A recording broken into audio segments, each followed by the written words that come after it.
Kattaqo'rg'onda militsiya tergovchisi yolg'iz onani qip-yalang'och qilib yechintirib taqqirlashidan ijtimoiy tarmoqlar larzaga keldi. Qishloqdan tuman markaziga bozorlik qilish uchun kelgan 31 yashar ayolni o'g'irlikda gumon qilgan tergovchi San'at Umarov uni so'kib yechintirgan va bu ishini telefoniga yozib turgan. Ayol 3-iyun kunduz kuni Kattaqo'rg'on shahar ichki ishlar boshqarmasi dahlizida boshqa militsiya xodimlari ko'z o'ngida tahqirlangan.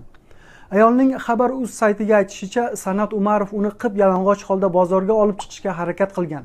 Biroq yalinib yolborishlaridan so'ng militsiya navbatchisining oldidan ichkariga qaytargan. Bu voqea ilk bor Ozodlik sahifasida ko'rsatildi.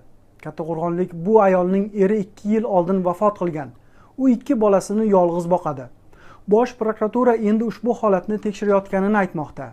Lekin tasvir internetga chiqib ketmasa nima bo'lardi?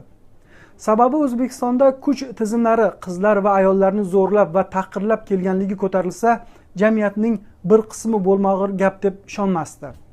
2006-yili farg'onalik shifokor Muhayyo Odilovani viloyat hibsxonasida O'zbekiston militsiyasi xodimlari 1 oy davomida zo'rlashgan.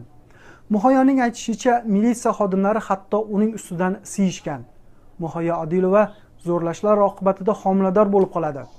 Militsiya vakillari esa majburan uning homilasini tushirishadi. Ayol hozir majruh bo'lib qolgan. Bu shafqatsizlikdan shikoyat qilgan uning onasi 63 yoshli Rahbarxon Odilovani esa o'zbek militsiyasi kaltaklab 2 yilga qamoqqa tashlaydi. Rahbarxon aya bu ish bo'yicha prezident Karimovga o'z shikoyatini yetkazish uchun Toshkentga kelgan. Lekin O'zbek Ichki ishlar vazirligi xodimlari uni urib, haydab yuborishgan. Ko'p o'tmay 2009-yili yana bir shunday zo'ravonlik holati dunyoga tarqaldi. 9-may kuni Toshkentning Mirzo Ulug'bek tumani militsiyasi idorasida 12 nafar huquq posboni opa-singillarni zo'rlashadi. O'rtancha qiz Royxon Soatova homilador bo'ladi va Toshkentdagi ayollar qamoqxonasida muddatidan avval qiz farzand ko'radi. BMTning qiynoqlar bo'yicha maxsus ma'ruzachisi Manfred Novak bu ishni tekshirish uchun O'zbekistonga bormoqchi bo'ldi, ammo O'zbekiston unga ruxsat bermagan. O'zbek